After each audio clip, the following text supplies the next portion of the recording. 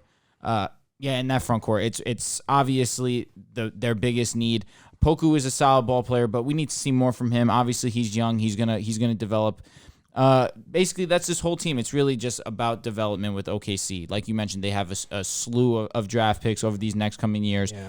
I don't think that their ceiling is going to be anything higher than 13. I think that you have OKC, you got Houston, and you got the Spurs. Those are going to be the three interchangeable ones, and obviously their floor could be the worst team in the NBA, truthfully. But I don't think that'll happen because I think Shai Alexander is more than capable of getting this team more than the minimum amount to be the worst team in the NBA. And OKC, an interesting team, truthfully. JC, you saw Giddey play. What are your thoughts? I mean, granted it's a preseason game. I honestly say that one. Like, start over. Just say that one part again. I said granted it's a preseason game, but I wouldn't have known who he was without watching the preseason game. So it kind of was. You didn't know he was before the preseason? No, like I didn't know his game, because I don't follow the NBL. I know. I don't. That's just me. I'm not knocking the league though, but I like all you guys all said. I mean, this team is a young team. It's a development team. I mean, you got SGA. He's your leader. How old is he? Like 23, 24 years old? It's probably 23. He's 23. 23 already? Let me see. He's 22 or 23. He's 23. He's 23. Damn. I mean, look, you have your whole roster is basically just young guys. I like the addition of Josh Giddey. I think he's going to start. I think he's going to be their small forward. I think he can help SGA take turns in the playmaking duties for the roster. Outside of that, I mean, the four players that I'm going to name, I'm just going to say SGA, Josh Giddey, Pokashevsky, and Lugan Dort. I think those are the four most important players, and I think those are the players that have a stamped position on this team for the foreseeable future.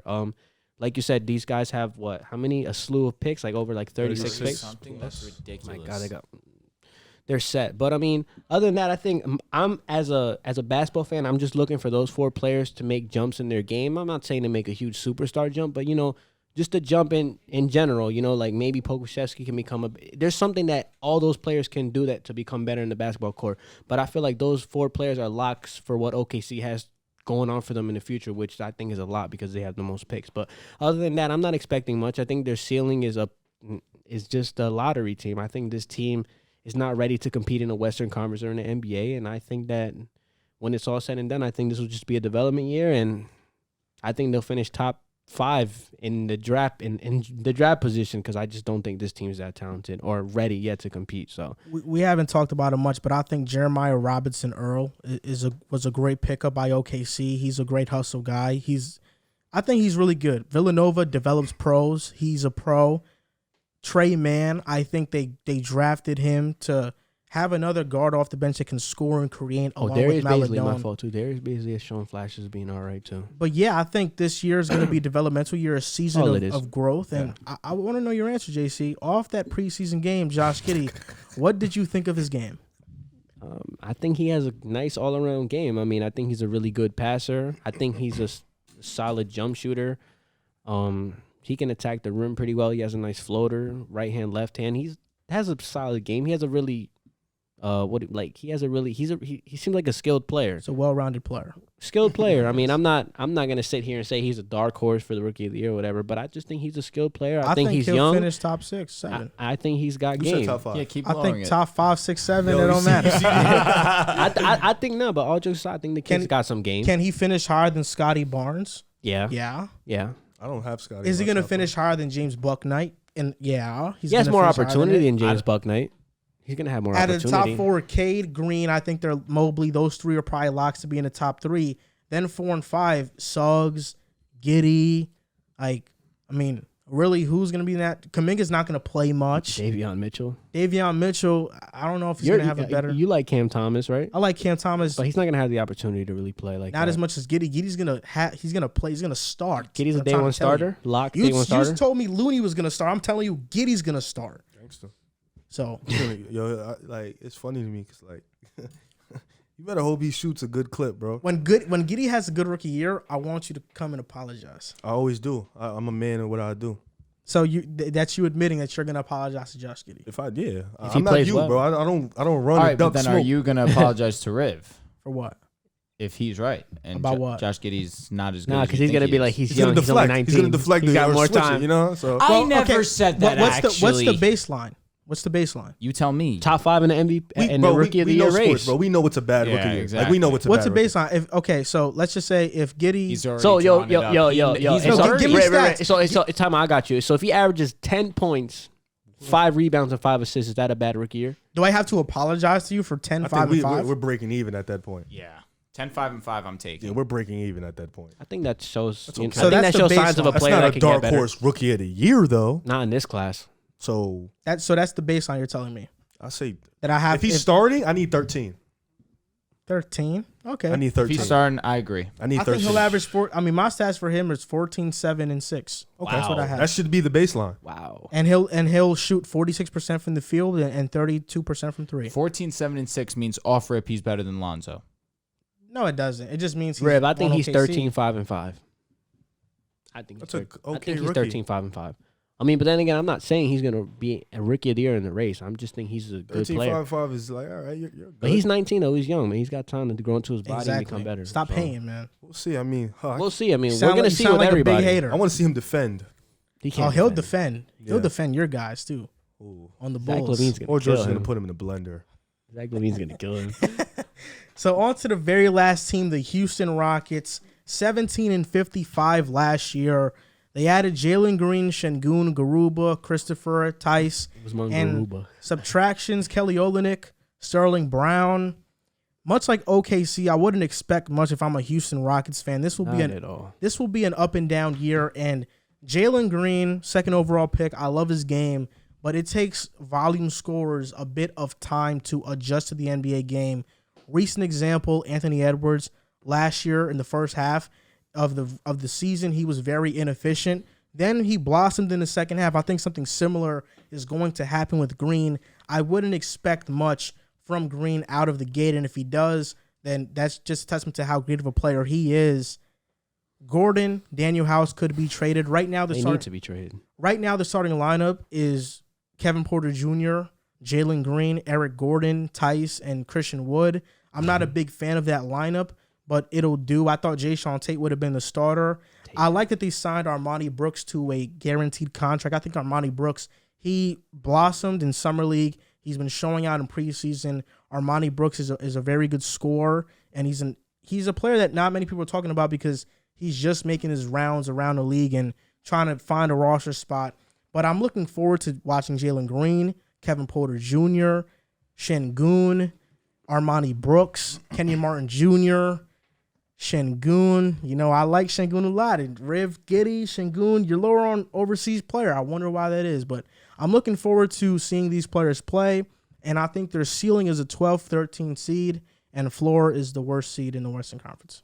I think their ceiling is a 13th seed. Like, you know, it's the same thing with these young teams. You know, I hope they get all the old guys out of there. Hopefully put them on playoff teams like Eric Gordon, like Daniel House, like Daniel Tice. I really want to see all the young guys play. John Wall. Yeah, John Wall. Well, he's not playing anyway, so Yeah. I really want to see all the young guys play this year. I want to see their development. I want to see how they look together. Amani Brooks, one of the best three-point shooters on that roster by far, one of the best in the league. You know, I think this is a team that can definitely show some spurts, show some fight, show some competitive edge.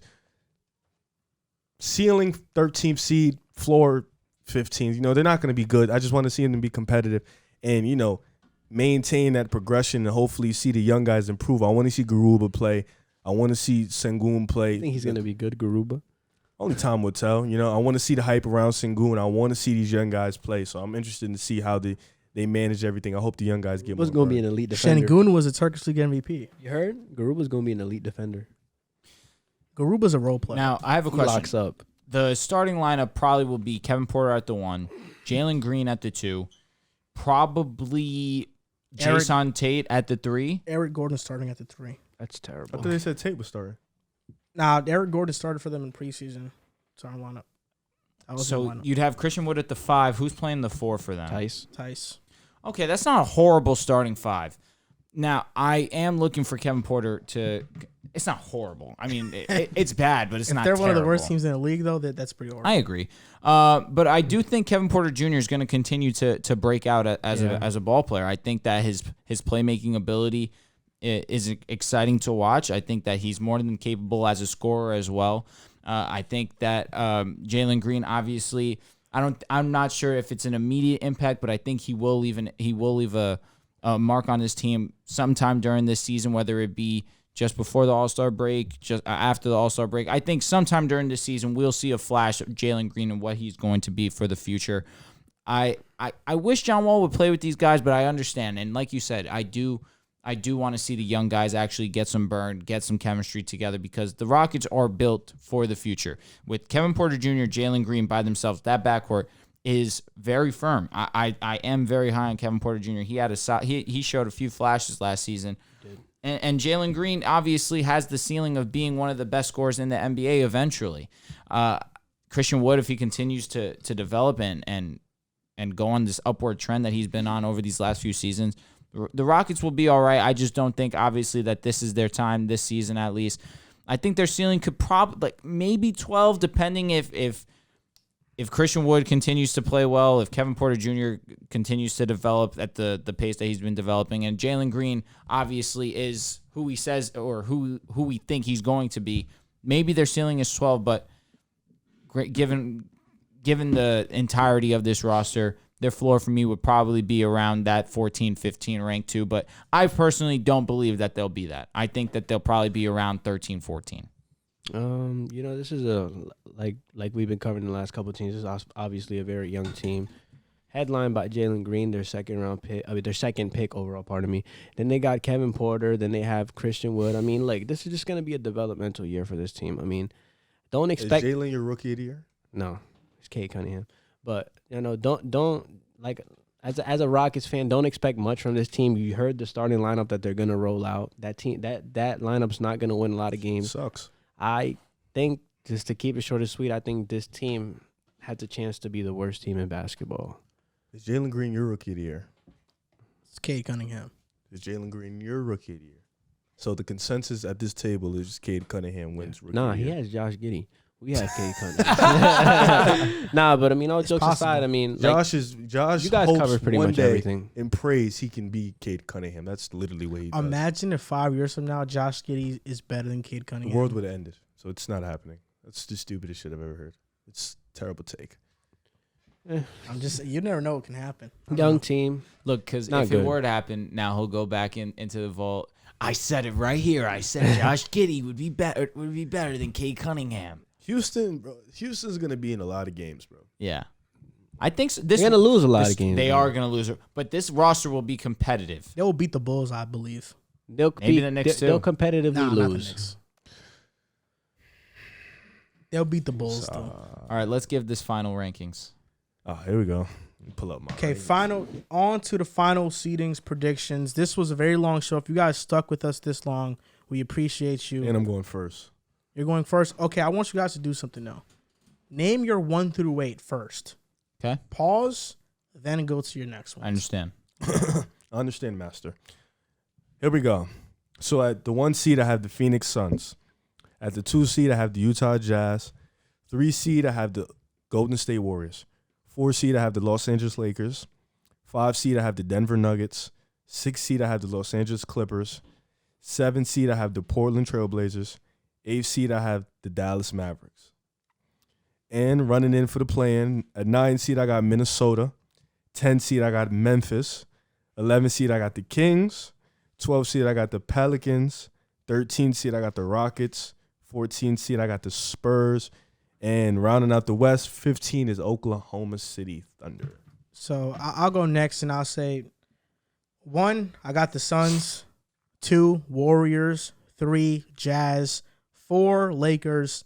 5, Timberwolves. 6 Nuggets, 7 Clippers, 8 Mavericks, 9 Grizzlies, 10 Blazers, 11 Kings, 12 Pelicans, 13 Spurs, 14 Rockets, 15 OKC. All right, you want to go, JC? Go ahead.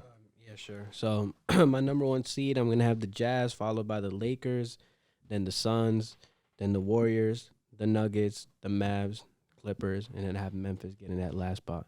And then my bottom teams in the Western Conference will be headlined by the Timberwolves, Memphis, Kings, Pelicans, Spurs, Rockets, and then the worst team in the conference, OKC.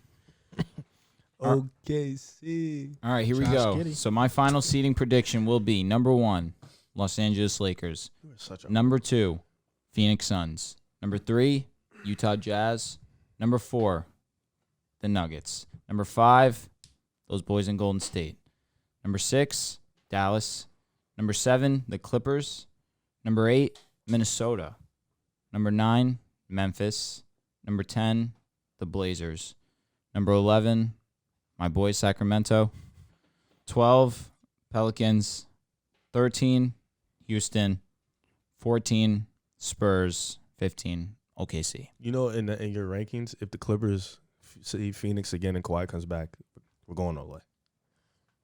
Just want to let You guys are beating the Suns round 1? if Kawhi comes back, yeah. That'd be lit. That'd be an amazing series. We'll see. We'll see. I forgot to take a pause, bro. I'm sorry, man. Kind of just fled through it. I thought about Notice it how I'm as the soon as only I one passed. that listened. Yeah, sorry, bro. So post me. You want me to do it again? I can do it again for you. You're not got to. Sorry, man. You missed your opportunity. I did. You only got one chance. No. Post me. I think this might have been a 3-hour or 4-hour show. I think so. Yeah, man. If people actually listen through this, you guys are the real OGs and goats, honestly. So it's very tiring to record this entire thing and maintain the energy. But we did it. So you guys can follow us on Instagram and Give us a TikTok round of at Pick applause, Aside bro. Yeah, for real, Podcast. we need that. You can follow us on Twitter at Pick Aside Pod. And yeah, thank you guys for listening and tuning in. And we'll see you next time.